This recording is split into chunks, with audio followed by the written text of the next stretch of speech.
ODI match को लेकर एक बड़ी खबर इस वक्त सामने आ रही है। भारत ने जीत हासिल कर ली है।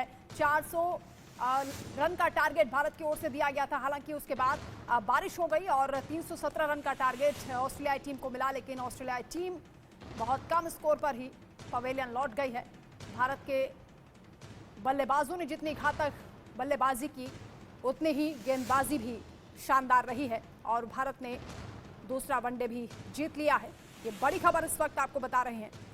इंदौर में वनडे सीरीज चल रही है, आज दूसरा मुकाबला जिसमें भारत ने ऑस्ट्रेलिया को हरा दिया है। भारतीय गेंदबाजों के आगे बेबस दिखाई दी है कंगारू की टीम इंडिया ने ऑस्ट्रेलिया को हरा दिया है। आपको बता दें कि दूसरे मुकाबले में 50 ओवर में 399 रन भारतीय टीम ने बनाए। बारिश के कारण ऑस्ट्रेलिया को 33 ओवर में 317 रन का रिवाइज टारगेट दिया गया, लेकिन शुरुआत में ही ऑस्ट्रेलियाई टीम बिखरती हुई नजर आई, जिसमें शुरुआत में ही 2 विकेट गिरे और उसके बाद एक लगातार लड़खड़ाते हुए बल्लेबाज ऑस्ट्रेलियाई टीम के दिखाई दिए। भारत की शानदार जीत हुई है। भारतीय गेंदबाजों के आगे ऑस्ट्रेलियाई टीम नहीं टिक पाई। दूसरा वनडे भी भारत ने जीत लिया है और ये टीम इंडिया के लिए बहुत अच्छी खबर है। पूरा देश इस प्रदर्शन को लेकर शुरुआत से ही उत्साहित नजर आ रहा था, क्योंकि इतना बड़ा स्कोर टीम इंडिया ने खड़ा किया था।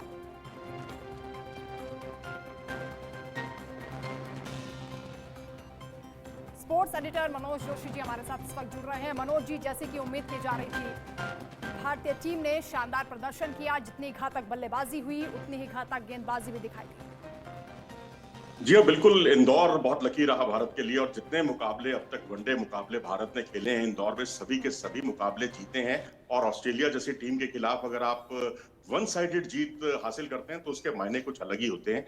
और इतना ही नहीं, इसके अलावा अगर आप देखें तो बेंच स्ट्रेंथ जो है भारत की बहुत ही कारगर साबित हुई। जो एशिया कप बेशक हमने जीता, लेकिन वहां बेंच स्ट्रेंथ ने निराश किया था। अगर आप रविचंद्रन अश्विन को देखें, उन्होंने आज 3 विकेट चटकाए। जिस तरह से उनको गेंद हवा में ड्रिफ्ट हो रही थी, जिस तरह से उनकी एक एंगल बन रहा था, जिस तरह से उनकी जो गेंदों में टॉप स्पिन था, कैरम बॉल थी, ऑफ स्पिन थी, सब की सब उनकी बहुत कारगर रही। इसके अलावा सूर्य कुमार यादव, अगर आप देखें, आप बेंच स्ट्रेंथ की मैं बात कर रहा हूं, उन्होंने 72 रन की पारी खेली 37 गेंदों पर। और तीसरे खिलाड़ी प्रसिद्ध कृष्णा, जिन्होंने पहले ही ओवर में जो 2 विकेट चटकाए हैं, वो अपने आप में काबिले तारीफ है। तो इस तरह से बेंच स्ट्रेंथ बहुत अच्छी रही। टॉप ऑर्डर की बल्लेबाजी हमारी बहुत अच्छी रही। अगर आप टॉप 6 बल्लेबाज भारत के देखते हैं तो उनमें से 4 बल्लेबाज जो है दो की सेंचुरी है, 2 की हाफ सेंचुरी है। पिछले मुकाबले में अगर आप देखते हैं तो टॉप 6 में 2 की हाफ सेंचुरी, 4 प्लेयर्स की हाफ सेंचुरी है और यहाँ 2 की सेंचुरी और 2 की हाफ सेंचुरी। इससे आप अंदाजा लगा सकते हैं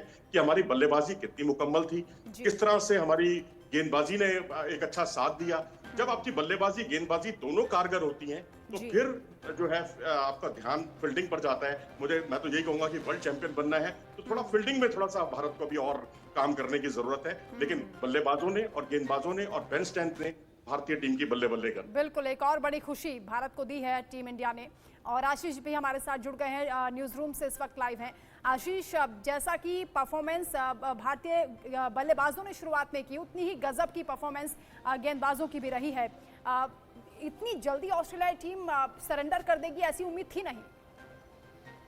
वंदना, ये टीम जो है ये वर्ल्ड कप की टीम है और लगातार श्रीलंका में जैसा परफॉर्मेंस देखा था वैसे ही आज इंडिया में, क्योंकि इंडिया में ही वर्ल्ड कप होने वाला है और हमारे साथ कुछ लोग जुड़ चुके हैं, वो ये कह रहे हैं कि यही टीम परफेक्ट है, यही खिलाड़ी हमको वर्ल्ड कप जिताएंगे। क्या लगता है, ये खिलाड़ी हमको वर्ल्ड कप जिताएंगे? बिल्कुल जिता सकते हैं, लेकिन ये जो फॉर्म है ये कंसिस्टेंट रहनी चाहिए, क्योंकि हमने देखा श्रीलंका के खिलाफ ही पहले शुरुआत में जो मैच था पाकिस्तान के खिलाफ, उसमें टीम ढह गई थी। लेकिन हाँ, आज अच्छा खेला और इसी तरह की उम्मीदें हैं वर्ल्ड कप में, लेकिन कंसिस्टेंट रहना पड़ेगा, क्योंकि कुछ प्लेयर ऐसे खेल रहे हैं जो वर्ल्ड कप में नहीं खेलते नजर आएंगे। जैसे रोहित शर्मा वापसी करेंगे तो गायकवाड़ नहीं नजर आएंगे। फिलहाल जो है उम्मीदें यही हैं कि सब कंसिस्टेंट रहें और जैसा स्पिनर ने बॉल डाली, जिस तरह से अश्विन ने बॉलिंग की, जडेजा ने बॉलिंग की, बहुत ज़बरदस्त बॉलिंग की, जैसा उनका बॉल टर्न हो रहा था, ऑस्ट्रेलिया के क्रिकेटर्स बैट्समैन को पता नहीं चल रहा था कि बॉल कहाँ से जा रही है। तो बहुत शानदार ये मैच था, भारत की बहुत बड़ी जीत है। भारत की जीत है। कौन खिलाड़ी सबसे अच्छा लगा आज की जीत में? सर शुभमन गिल जो है ना, जितना हम रीसेंट टाइम से देखते आ रहे हैं कि वो काफ़ी अच्छा स्कोर जो है वो बनाते हुए आ रहे हैं। पिछले भी हमने एशिया कप के मैचों में देखा, उन्होंने बहुत एक अच्छा स्कोर बनाया और उनका जो एक खेलने का तरीका है उसमें काफ़ी ज़्यादा एक बढ़ावा मिला है उनको और काफ़ी अच्छे से वो खेलने लग रहे हैं अब। तो देखना ये इंटरेस्टिंग है। मैं उनको मतलब मेरे फेवरेट लिस्ट में अब वो जुड़ चुके हैं एज अ क्रिकेटर भी। हाँ, पहले वो ज़्यादा पॉपुलर रहते थे अपने इंस्टाग्राम रील्स और हैंडल्स के चलते, बट अब क्रिकेट में इनको देखने का एक अलग ही मज़ा आने लगा है। और जैसे जडेजा ने आज 3 विकेट लिए, वो भी देखने वाली बात थी। जिस तरह से उन्होंने उन विकेट लिए हैं और जिस तरह से कैच पकड़ा था, वो अपने आप में बहुत शानदार था। और सूर्या की क्या बात करें, जो चमक रहा है, 4 छक्के मार दिए। देखिए, हम हमेशा बात कर रहे थे ना कि सूर्य कुमार यादव कैसा खेलेंगे। एशिया कप में जब उनको बल्लेबाजी करने का मौका दिया गया था तो उस टाइम पे वो सही नहीं कर पाए थे, तो सवाल उठने लगे थे।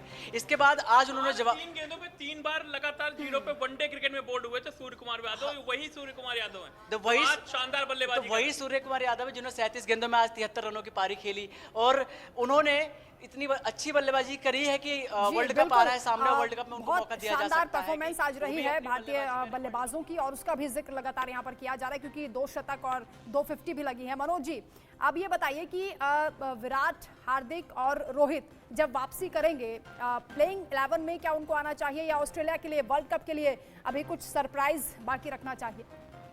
नहीं, मेरे ख्याल से अब बहुत हो गया। 2 मुकाबले हो चुके हैं, अब तीसरा मुकाबला है और वहां तो विराट कोहली, रोहित शर्मा फुल स्ट्रेंथ के साथ भारत को उतरना चाहिए। उनको भी एक मैच प्रैक्टिस चाहिए आफ्टर ऑल, क्योंकि जिस तरह का उनका प्रदर्शन रहा, बेंच स्ट्रेंथ ने बहुत प्रभावित किया है। तो ये बहुत अच्छा साइन होता है कि जब आपके पास एक एक जगह के लिए 3-3 प्लेयर मौजूद हों। अब आपके लिए एक धर्म संकट हो गया है, आप ईशान किशन को खिलाएं, आप श्रेयस अय्यर को खिलाएं या आप सूर्य कुमार यादव को खिलाएं, ये किसी भी टीम के लिए बहुत पॉजिटिव साइन है, क्योंकि यही हम नंबर 4 की पोजीशन हमारे लिए 2019 में परेशानी का सबब बनी हुई थी। लेकिन इस बार जिस तरह से खेले, जिस तरह से एक्सेलरेट किया इन्होंने, और जहां पर एक्सेलरेट करने के साथ साथ जब स्ट्राइक रोटेशन का नंबर आया तब हमने श्रेयस अय्यर और गिल को स्ट्राइक रोटेट करते हुए भी खूब देखा। 22 ओवर के खेल के बाद हमारी शैली जो है ना खेलने की पूरी तरह से बदल चुकी थी। जो हम डॉट बॉल खेलते आए थे एशिया कप में, काफी हमने 157 तक डॉट बॉल खेली हैं 300 बॉलों में से, लेकिन यहाँ पर डॉट बॉल की संख्या कम रही और बाकी का काम रही सही कसर जो है आज सूर्य कुमार यादव ने अपनी शानदार बल्लेबाजी से पूरी कर दी। उनके जो 33वें ओवर में जो उन्होंने 4 छक्के जो लगाए हैं कैमरून ग्रीन पर, वो काबिले तारीफ थे। 2 स्क्वायर लेग की दिशा में, एक कवर के ऊपर से, एक मिड विकेट के ऊपर से, वो उसकी जितनी प्रशंसा की जाए उतना कम है। तो अब यही है कि अब आप स्ट्राइक रोटेट भी करने लगे हैं और एक वनडे वाले माइंडसेट से सूर्य कुमार यादव खेलने लगे हैं, जो टीम के लिए बहुत अच्छा साइन। मनोज जी, क्योंकि हम अय्यर की भी बात कर रहे हैं, गिल की भी बात कर रहे हैं, सूर्य कुमार यादव की बात कर रहे हैं, बहुत ही अच्छे से इन्होंने आज खेला है और रन भी खूब बनाए हैं, लेकिन अश्विन की गेंदबाजी ने कितना प्रभावित किया? देखिए, अश्विन जो है आज जिस तरह से उन्होंने एक प्लेयर को अपने कैरम बॉल पर आउट किया, एक को स्वीप करने से वो चूके प्लेयर तो आउट हुए, एक रिवर्स स्वीप से चूके तो आउट हुए, तो इससे ये जाहिर होता है कि हमारे जो स्पिनर्स हैं उन पर स्वीप और रिवर्स स्वीप खेलना बहुत खतरे से खाली नहीं है। अगर आप कुलदीप यादव को देखें, बेशक वो आज का मैच नहीं खेले, लेकिन वो जिस तरह से अपनी फील्ड सेट करने लगे हैं, जिस तरह से आप मिड विकेट को बहुत नजदीक रखते हैं, एक स्लिप रखते हैं, एक गली रखते हैं या बैक स्लिप एक रखते हैं, वही कुछ आज रणनीति मैंने अश्विन को देखी है, इस तरह की अटैकिंग फील्ड लगाते हुए। इसीलिए जो ऑस्ट्रेलियाई खिलाड़ी जो फंसे हैं उनके सामने स्वीप और रिवर्स स्वीप के प्रयास में फंसे हैं, तो यही कुछ हमने पाकिस्तान के स्पिनर को भी देखा था, अबरार को इस तरह से गेंदबाजी करते हुए, इसी तरीके से कुलदीप यादव गेंदबाजी करते हैं, यही कुछ लहजा आज अश्विन का दिखाई दिया है। तो ये बहुत अच्छा साइन है कि आपके तर्कश में बहुत से तीर हैं, कहां उसका इस्तेमाल करना है वो उन्होंने टीम इंडिया ने आज अपने प्रदर्शन से सभी भारतवासियों में जोश भर दिया है और सवाल मेरे मन में भी बहुत सारे हैं, लेकिन आशीष जी आपसे सवाल करना चाह रहे हैं, बोलिए। ऐसा है कि ऑस्ट्रेलियाई टीम क्या इतनी कमजोर है? वर्ल्ड कप में प्रबल दावेदार है, लेकिन आज जैसे वो ढेर हो गए सारे कंगारू, क्या कमजोर है टीम उनकी?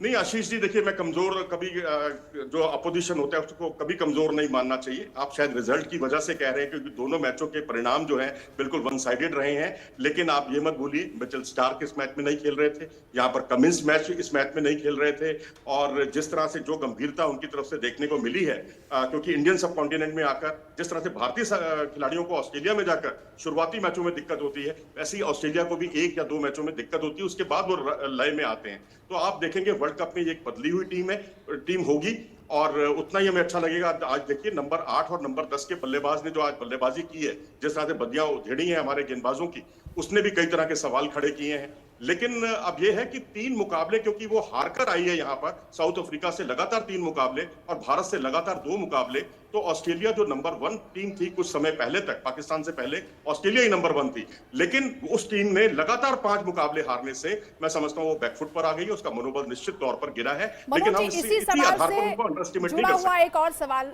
मैं आपसे पूछना चाहती हूँ। इसी साल क्योंकि वनडे सीरीज ऑस्ट्रेलिया ने 2-1 से जीती थी, क्या उस हार का बदला लिया है टीम इंडिया ने?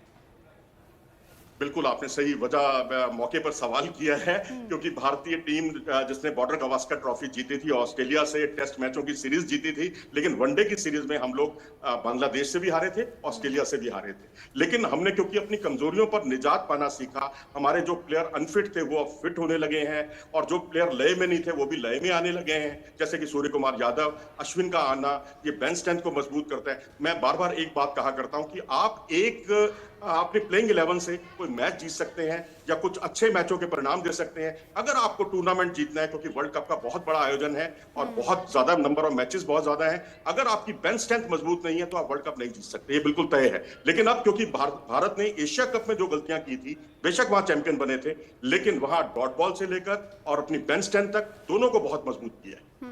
सर, पिछले 2 वनडे वर्ल्ड कप वो टीम जीती है जो नंबर 1 रैंक के साथ रही है। खुशखबरी यह है कि टीम इंडिया भी नंबर 1 रैंक के साथ जा रही है। क्या ये मानकर चले कि आज की जीत ने इसे पुख्ता कर दिया है? खुश होने के लिए ये ख्याल बुरा नहीं है, लेकिन आपको मैदान पर परफॉर्मेंस करना होगा। मैं तो देखो जी व्यक्तिगत तौर पर मैं बताऊं कि मुझे ये नंबर 1 का जो मामला है, नंबर 2 का मामला, नंबर 3 का मामला कुछ समझ में नहीं आता। बिल्कुल ये मनोबल बढ़ा सकता है आपका, लेकिन आप बताइए कि आप टेस्ट में नंबर 1 है, लेकिन आप कभी वर्ल्ड टेस्ट चैंपियन नहीं बने। आप कभी न्यूजीलैंड से हारे, कभी आप ऑस्ट्रेलिया से हारे, लेकिन अब यहाँ क्योंकि हमें 13 वर्ष हो गए हैं आईसीसी के वर्ल्ड कप जीते हुए और 10 साल हो चुके हैं हमें आईसीसी की ट्रॉफी जीते हुए, चैंपियंस ट्रॉफी के रूप में, तो मुझे लगता है मनोज कि जी से एक सवाल न्यूज़रूम के साथ ही लेना चाहते हैं। आशीष जी, वक्त की थोड़ी सी कमी है। उम्मीद हम यही करेंगे कि जिस तरह से परफॉर्मेंस अभी टीम इंडिया की देखी जा रही है एशिया कप के बाद, आज जो वनडे सीरीज में जो दूसरा मुकाबला भारत ने जीता है, इसके बाद आगे भी इसी तरह से इसी लय में भारत खेलता रहेगा। बहुत शुक्रिया आपका मनोज जी हमारे साथ जुड़ने के लिए, और आशीष आपका भी तमाम बातचीत के लिए।